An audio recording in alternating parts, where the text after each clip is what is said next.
Hello friends, मैं नवीन वशिष्ठ और मैं एक बार फिर से आप सभी का स्वागत करता हूं अपने YouTube channel the key of success में। दोस्तों, आज के इस वीडियो सेशन में हम बात करेंगे रबड़ की। वो रबड़ जो हमारी मैन्युफैक्चरिंग इंडस्ट्री में यूज होता है, वो रबड़ जो कि हमारे एंटी वाइब्रेशन पार्ट्स को बनाने में यूज होता है, जिससे हम टायर्स बनाते हैं, टॉयज बनाते हैं और भी बहुत सारे प्रोडक्ट्स बनाते हैं जो कि हमारे गाड़ी में लगे होते हैं। कुछ प्रोडक्ट्स जो सीलिंग के काम आते हैं। तो दोस्तों, हम बात करेंगे कि वो रबड़ प्रिपेयर कैसे होता है, वो रबड़ कहाँ से आता है। तो आइए दोस्तों, वीडियो को शुरू करते हैं। पर वीडियो को शुरू करने से पहले मैं आपको बता दूं कि अगर आप हमारे चैनल पे नए हैं तो प्लीज वीडियो को लाइक करें, ज्यादा से ज्यादा शेयर करें और चैनल को सब्सक्राइब करें। तो आइए दोस्तों, पढ़ते हैं कि रबड़ क्या होता है। दोस्तों, अगर जनरल इंट्रोडक्शन की बात करें हम, तो रबड़ दो तरह का होता है। पहला रबड़ होता है नेचुरल रबड़ और दूसरा होता है सिंथेटिक रबड़। अब नेचुरल रबड़ क्या होता है और सिंथेटिक रबड़ क्या होता है, तो अगर हम अगर इनके डिफरेंस की बात करें तो जो नेचुरल रबड़ होता है वो रबड़ होता है जो कि सॉलिड पार्टिकल्स के रूप में निकलता है, या हमारे अगर इसकी डेफिनेशन की बात करें तो obtain in the form of solid particle suspended in the milky white liquid. इसको लैक्टिस बोलते हैं। That drip from the bark of tree. मतलब नेचुरल रबड़ जो होता है वो पेड़ की छाल से निकलता है, या यूं कहते हो कि रिश्ता है, और एक लैटेक्स की फॉर्म में निकलता है। मतलब जैसे यूं लगा लो कि एक तरह से पेड़ में से रिश्ता है, उसको नेचुरल रबड़ बोलते हैं। इसका जो हमारा केमिकल नेम है या केमिस्ट्री इसको बोलते हैं आइसोप्रीन। आइसोप्रीन मोनोमर से मिलकर ये रबड़ बनता है। वहीं अगर हम बात करें सिंथेटिक रबड़ की, तो सिंथेटिक रबड़ मैन मेड रबड़ होता है। ये हमारे पेट्रोलियम के बाय प्रोडक्ट से मिलकर बनता है, यानी जो क्रूड ऑयल को जो हम निकालते हैं, उसको रिफाइन करते हैं, उससे जो वेस्टेज बाहर निकलती है हमारी, उससे हमारा सिंथेटिक रबड़ बनता है। हमारे पास अप्रोक्स 20 टाइप्स के सिंथेटिक रबड़ होते हैं, जिनको हम अपनी ऑटोमोबाइल इंडस्ट्री में या अपनी मैन्युफैक्चरिंग इंडस्ट्री में यूज करते हैं। तो ये जो रबड़ हमारा पेड़ की छाल से मिल्की वाइट लिक्विड की फॉर्म में जो मिला हमें, इसको हम लेटेक्स भी बोलते हैं। ये नेचुरल रबड़ जो हो गया, या ये जो 20 तरह के रबड़ है सिंथेटिक रबड़, उसको हम अपनी मैन्युफैक्चरिंग में कैसे यूज में लाते हैं, कैसे इसको प्रिपेयर करते हैं और कैसे उसको सुटेबल करते हैं हमारी एप्लीकेशन के हिसाब से। तो इस प्रोसेस को हम आगे आने वाली वीडियो में जानेंगे। तो दोस्तों, आइए देखते हैं कि इस रबड़ को अपनी एप्लीकेशन के हिसाब से हम कैसे बनाते हैं। तो दोस्तों, जैसे मैंने पहले ही बताया था कि इस वीडियो में हम सिर्फ और सिर्फ जनरल इंट्रोडक्शन लेंगे। तो जनरल इंट्रोडक्शन के हिसाब से मैंने जो हमारा मिक्सिंग का प्रोसेस होता है रबड़ को तैयार करने के लिए, मास्टर बैच को तैयार करने के लिए, वो मैंने यहाँ पे लिखा है। एक्चुअली में होता क्या है कि हमें अलग अलग एप्लीकेशन के लिए अलग अलग रबड़ का यूज करना पड़ता है। कुछ रबड़ ऐसे होते हैं जिनमें हीट रेजिस्टेंस अच्छा होता है, तो जहाँ पे हमें हाई टेम्परेचर पे काम करना है वहाँ पे हम हीट रेजिस्टेंस वाले कंपाउंड को यूज करते हैं। कुछ कंपाउंड ऐसे होते हैं जिनका वेदर रेजिस्टेंस अच्छा होता है। तो इस पूरे कंपाउंड को कि कौन सा कंपाउंड कौन सी एप्लीकेशन के लिए सुटेबल होगा, उसको भी मैं इस वीडियो में आगे डिस्कस करूंगा। पहले हम उसके फॉर्मुलेशन को कि कंपाउंडिंग होती कैसे है, उसको एक बेसिक समझ लेते हैं। तो दोस्तों, अगर हम बात करें कि मान लो हमें कोई भी एक पैच बनाना है, मतलब कोई भी एक हमें कंपाउंड तैयार करना है, और उस कंपाउंड का जो बेस पॉलीमर है वो है ईपीडीएम। ईपीडीएम में आपको ईपीडीएम के बारे में बता देता हूँ कि इसका वेदर रेजिस्टेंस अच्छा होता है। इस पे ओजोन का अटैक जब होता है तो कोई भी इम्पैक्ट नहीं आता, मतलब धूल मिट्टी बारिश इसका इम्पैक्ट नहीं पड़ता। तो जो भी हमारे ओपन सरफेस में जो रबड़ पार्ट्स की एप्लीकेशन होती है वो ईपीडीएम में बनी होती है। अगर हम बात करें तो दोस्तों, जो हमारी कंपाउंडिंग होती है वो दो स्टेप में होती है, प्रोसेस ए और प्रोसेस बी। प्रोसेस ए में हम मास्टर बैच को तैयार करते हैं। मास्टर बैच कैसे तैयार होता है? मास्टर बैच को तैयार करने के लिए हमें 4 चीजें चाहिए होती है। पहली चीज होती है बेस पॉलीमर, जो कि मैंने आपको बताया ईपीडीएम। हम एक ईपीडीएम ले लेंगे। एक्टिवेटर किस लिए होता है? एक्टिवेटर किसी भी रिएक्शन को एक्टिवेट करने के लिए किया जाता है। ZnO जिंक ऑक्साइड को हम एज एक्टिवेटर यूज करते हैं मोस्टली। फिलर लेते हैं हम। फिलर किस लिए यूज करते हैं? फिलर यूज करते हैं रेनफोर्समेंट के लिए और कंपाउंड के अंदर हार्डनेस प्रोवाइड कराने के लिए। रेनफोर्समेंट और हार्डनेस को प्रोवाइड कराने के लिए हम फिलर को यूज करते हैं। एज अ फिलर हम कार्बन और कैल्शियम को यूज करते हैं। रेनफोर्समेंट क्या होता है दोस्तों? रेनफोर्समेंट होता है स्ट्रेंथ। प्रोसेसिंग एड्स यूज करते हैं हम और ऑयल यूज करते हैं।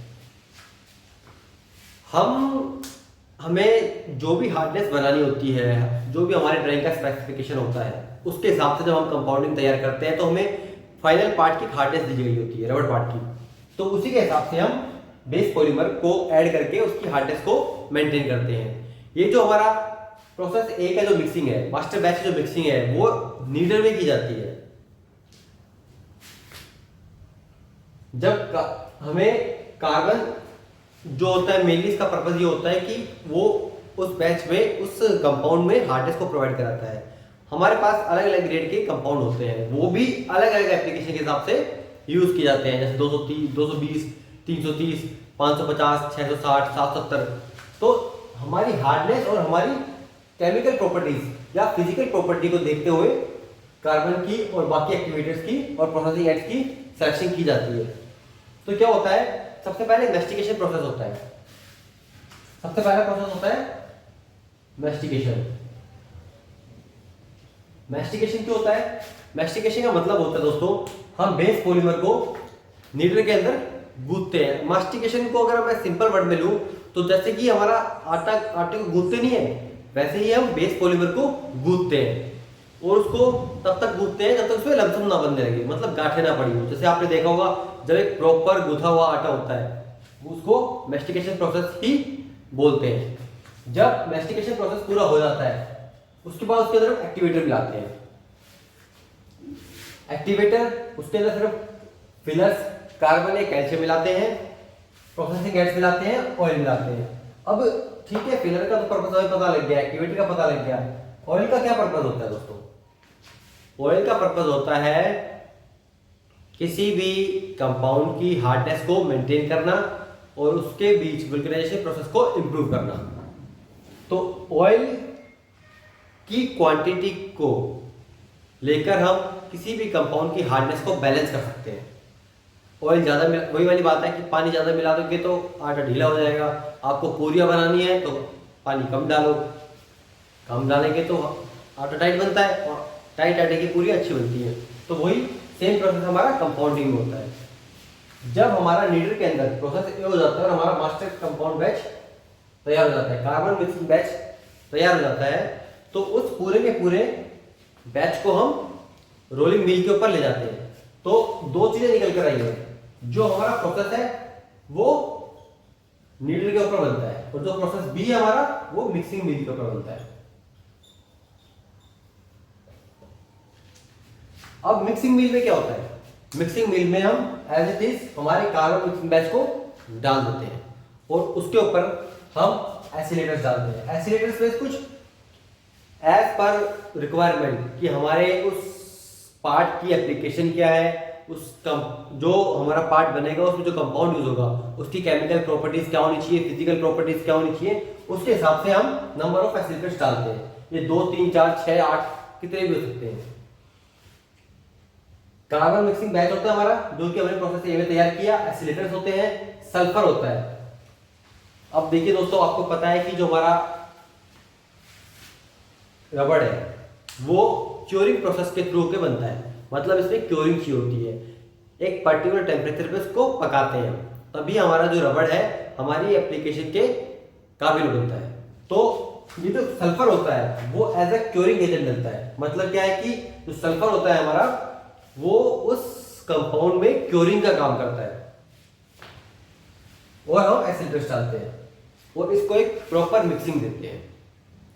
जब ये प्रॉपर मिक्स हो जाता है, ऐसा नहीं है कि हमने एक साथ ही सल्फर भी डाल दिया और सारे सारे केमिकल्स यानी एसिलेटर भी डाल दिए, ऐसा नहीं करते। हम स्टेप बाय स्टेप करते हैं कि पहले हमने कार्बन मिक्सिंग बैच को दोबारा मैस्टिकेशन किया, उसके बाद धीरे धीरे सल्फर डाला उसके ऊपर, उसको मिलाया, उसके बाद फिर हमने एक्सीलेटर्स जो कि हमारे केमिकल रिएक्शंस को एक्सीलरेट करते हैं, वो धीरे धीरे करके डालते हैं और एक प्रॉपर टाइम पे उसको अच्छे से रोल करके, अच्छे से मिक्स करके फिर उसको हम अपने यूज में लेते हैं। तो दोस्तों, हमें कितनी देर तक मैस्टिकेशन करना है, कितनी देर तक हमें मिक्सिंग करना है, ये हमारे कुछ ट्रायल्स के ऊपर डिपेंड होता है। जब हम किसी भी कंपाउंडिंग को बनाते हैं, किसी कंपाउंड को बनाते हैं, उसकी कंपाउंडिंग तैयार करते हैं, तो कुछ ट्रायल्स होते हैं। उसी के बेसिस पे हमें कौन सा कार्बन डालना है, कौन सा फिलर डालना है, कौन सा एसिड डालना है और कितना सल्फर डालना है, ये सब उस दौरान तय किया जाता है जब हम उसकी रेसिपी तैयार करते हैं। खाने बनाने की तरह ही कंपाउंडिंग के लिए भी रेसिपी तैयार होती है कि हमें जो कंपाउंड बनाना है उसकी रेसिपी क्या है, वो डिपेंड करती है हमारे रबर टेक्नोलॉजी पे। अब जब हमारा कंपाउंड तैयार हो गया तो दोस्तों हमें पता कैसे चलेगा कि हमारा कंपाउंड ठीक बना या नहीं बना।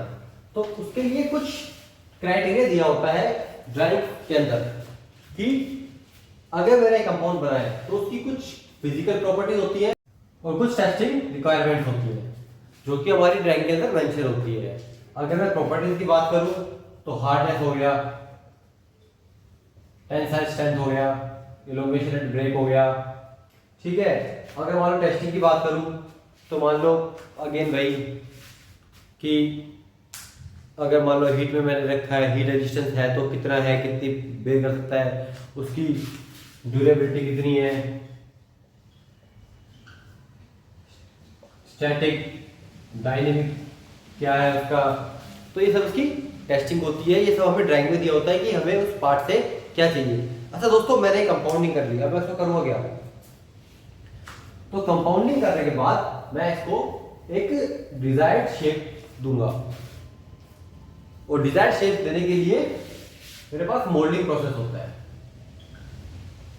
Moulding process only rubber part का भी होता है और रबर टू मेटल भी होता है। तो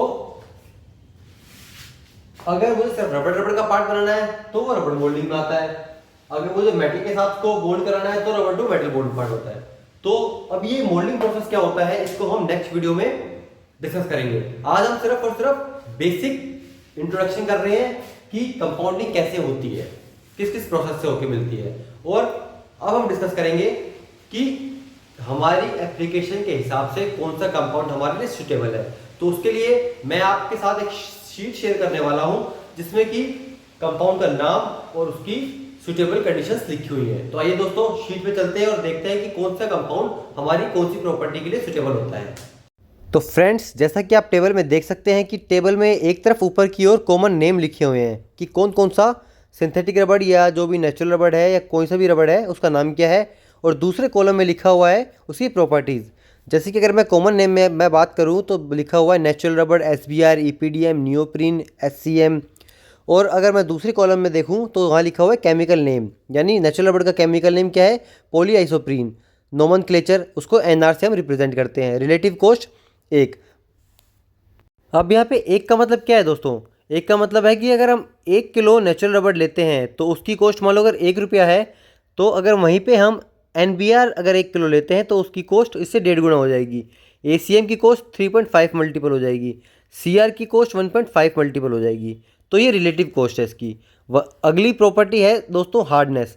हार्डनेस की रेंज, नेचुरल रबड़ की जो हार्डनेस की रेंज होती है 30 से 95 होती है, SBR की 40 से 95 और आगे की तरफ होती है ऐसे ही। ऐसे अगर कलर की बात करें तो कलर लिखा हुआ है। हीट रेजिस्टेंस की ये मैक्सिमम टेम्परेचर कितना बियर कर सकता है और मिनिमम टेम्परेचर कितना बियर कर सकता है।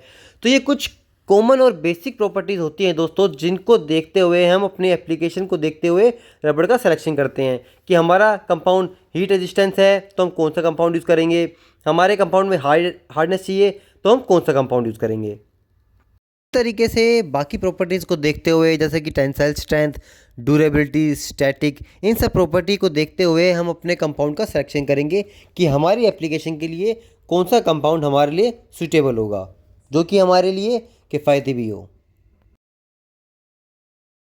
तो दोस्तों आज का ये वीडियो सेशन यहीं पे समाप्त होता है। आई होप आप लोगों को पता लगा होगा, कुछ समझ में आया होगा कि कंपाउंडिंग क्या होती है और कौन सा कंपाउंड हमें किस एप्लीकेशन के लिए यूज करना है। तो दोस्तों जल्दी से कमेंट करके बताएं कि आपको वीडियो कैसी लगी। कुछ डाउट है तो आप मुझसे वो भी शेयर कर सकते हैं, और वीडियो को लाइक करें, ज़्यादा शेयर करें और प्लीज़ चैनल को सब्सक्राइब भी करें। Thank you.